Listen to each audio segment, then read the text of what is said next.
Let's just get to the elephant in the room immediately. Yes, the HTC One A9 bears a strong resemblance to the iPhone SIXS. Review. The flat metal back, thickness, unibody design, curved corners, antenna lines, protruding camera, and speaker grille at the bottom are all similar to design cues on Apple's flagship. However, the One A9 is larger than the SIXS, has prominent HTC logos at the back and in front, and has its rear camera positioned at the center instead of in the upper left corner. It's also important to note that the sum of these design elements such as the antenna lines, metallic unibody, and curved corners were used by HTC long before the iPhone 6 and SIXS launched. Additionally, the front is patently different from the iPhone and borrows cues from the HTC One A9 Plus, such as the fingerprint sensor. While there are certainly similarities, we are of the opinion that it is unfair to say that HTC has blatantly copied the iPhone, or designed the A9 with the sole intention of piggybacking on the success of Apple's design.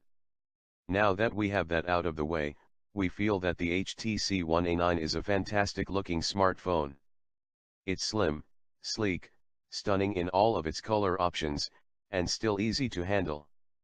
The power and volume buttons are on the right, the speaker grille, micro USB port, and 3.5mm socket are at the bottom, and the SIM and micro SD slots are on the left.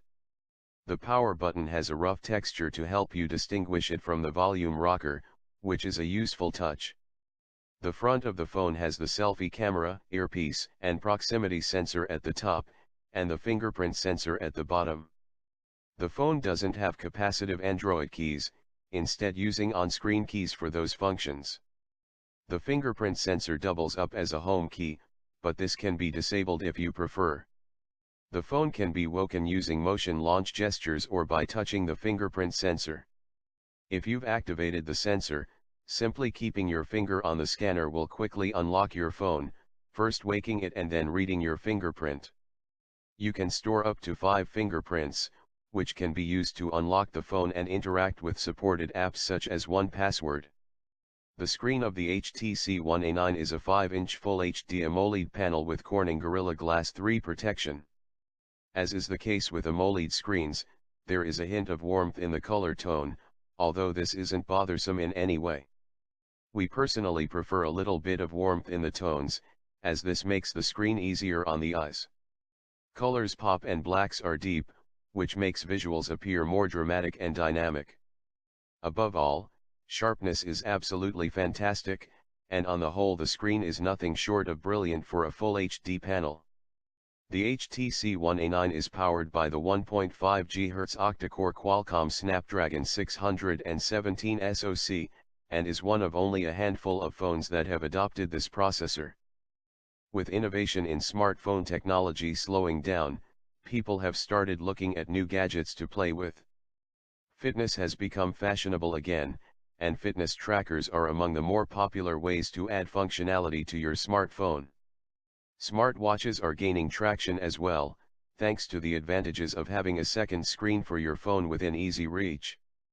Unfortunately, smartwatches usually don't make good fitness trackers, and trackers are generally useless as smartwatches. Efforts to combine the two have usually fallen flat, but the Rs 11499 Asus VivoWatch hopes to change that.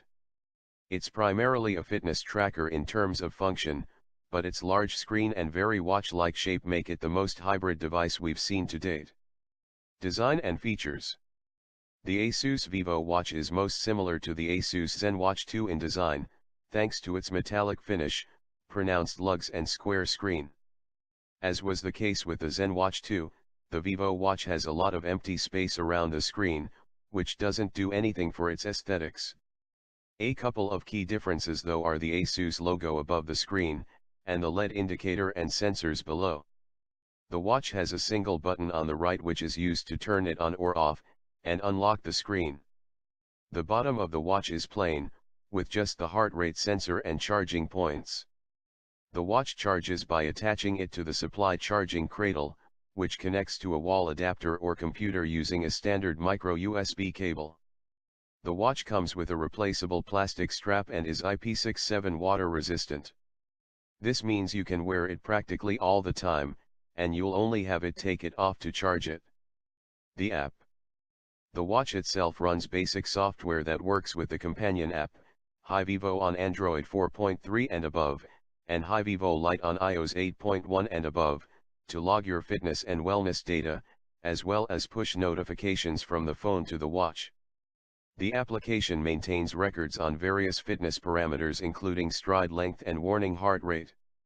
It also controls settings such as information cloud sync and notification controls. You can choose from 6 watch faces and set alarms on the watch, which alert you through vibration. It's also possible to set step and calorie targets, and the app and watch are compatible with Google Fit and Apple Health Kit as well. The app can push call and message-based notifications, but doesn't sense your phone's notification settings like Android Wear and Samsung devices do.